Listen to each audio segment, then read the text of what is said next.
else has to be done here yet. I have to finish the top there to hide the wall, the basement wall. And I could have bought some raffia, but I would rather get something free to keep with the idea of doing this from all different recycled and upcycled things. So I'll show you what I found. I was on my way to the beach to get some sand to texture the cans for the bar edge, and I saw this sitting along a garbage container. It was a tavern, a corner tavern, and they obviously had put new shades in on the windows.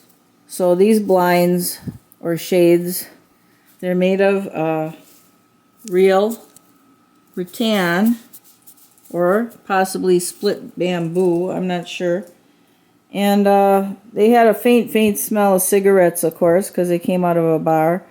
But I put it outside and scrubbed it down with some Lysol and let it dry out in the sun for a week. And now it does not smell bad at all. So what I'm going to do is see if I can make these into a fringe. So here's what I'm going to do. I'm going to save 3 of these binders here. They're bound with a strong thread type twine. And then I'm going to remove the rest of these so the edge hangs free. You want to use something really strong to cut through this.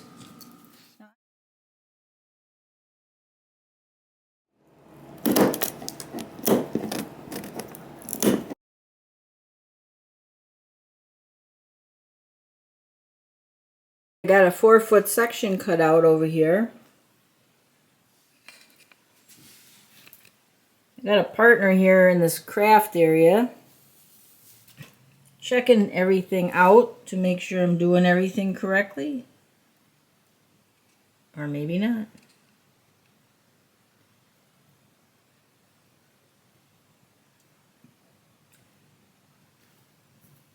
You want to make sure you've left enough length so that you can pull some of these out and tie off the ones you want to keep. Alright, I've tied off these 3, and now I'm going to take all the rest of these threads out.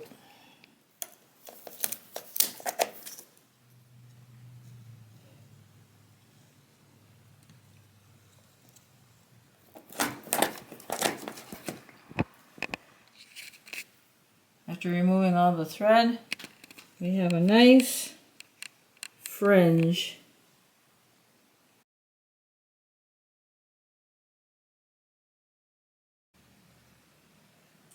Well, there's the fringe hung up.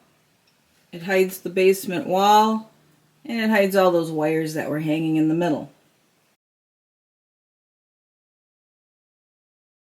Now here's another salvage project from the thrift store, and I doubt that it works.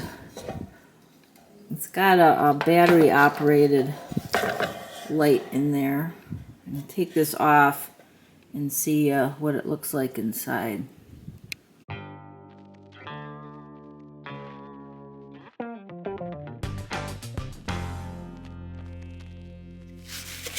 I cleaned it out with a toothbrush and a toothpick, wiping out the moisture here. Let's put some batteries in and see if it works. Got a couple new batteries. Close it up here.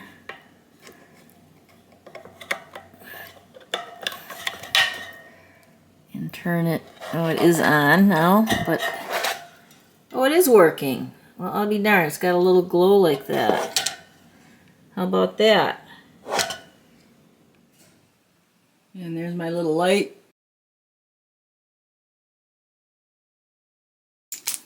As this project winds down, the last major thing I have to do is this vintage beaded curtain. It's from the 1950s into the 60s.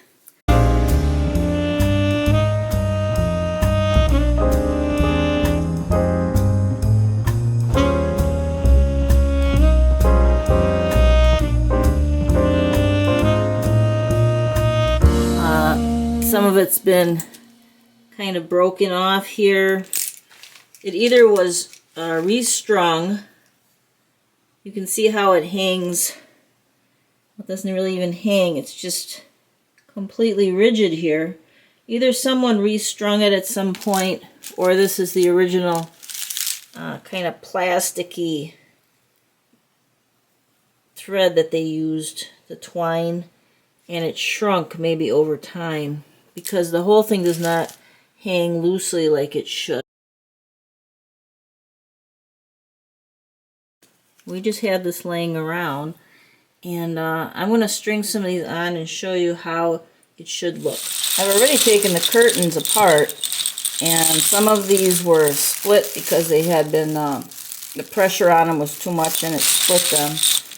But I had to count them all out. I got the short ones in here, the long ones in here, and over here I have all the beads. And what I need to do also is to do some math and divide it out among the 36 strands and see how many I have for each strand, and then figure out a way to put them on so they're not all symmetrical.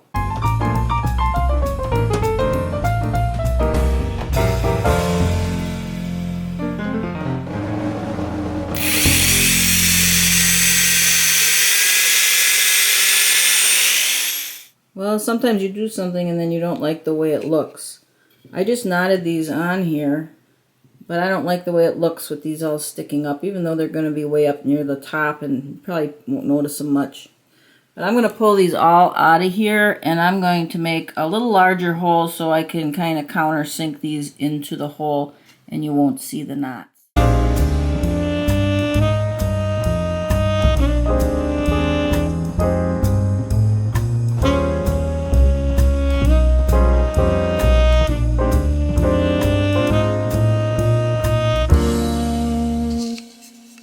A couple of these ends from those bamboo or rattan blinds I found by the garbage can by the tavern, and they're routed out. They have a channel, so I decided to make some holders for some extra albums that I had. I cut these to the proper length.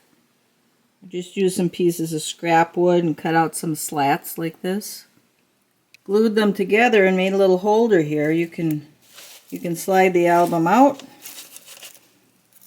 or you can leave it in there, and I have them hanging up just with some pieces of twine.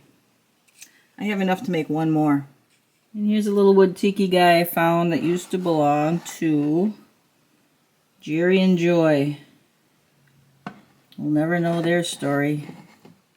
What else is new? I routed out a little sign here, Tonga Taboo. It's the name of an island in the South Pacific, and it was from a piece of bark from an oak tree that fell over in a storm. Not Tiki. I dug this out from my family's tavern from the 1940s, but a nice place to mix the drinks. And I also found a use for this rug from 1963.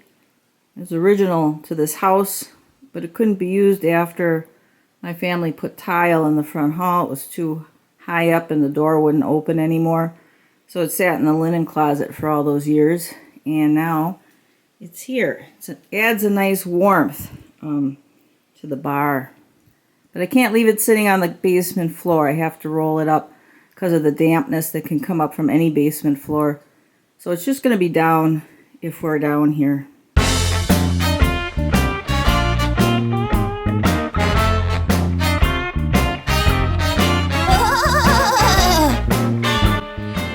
I think we're done here with this bar. Head right on in, and what a great place to spend a little time in those dreary winter months.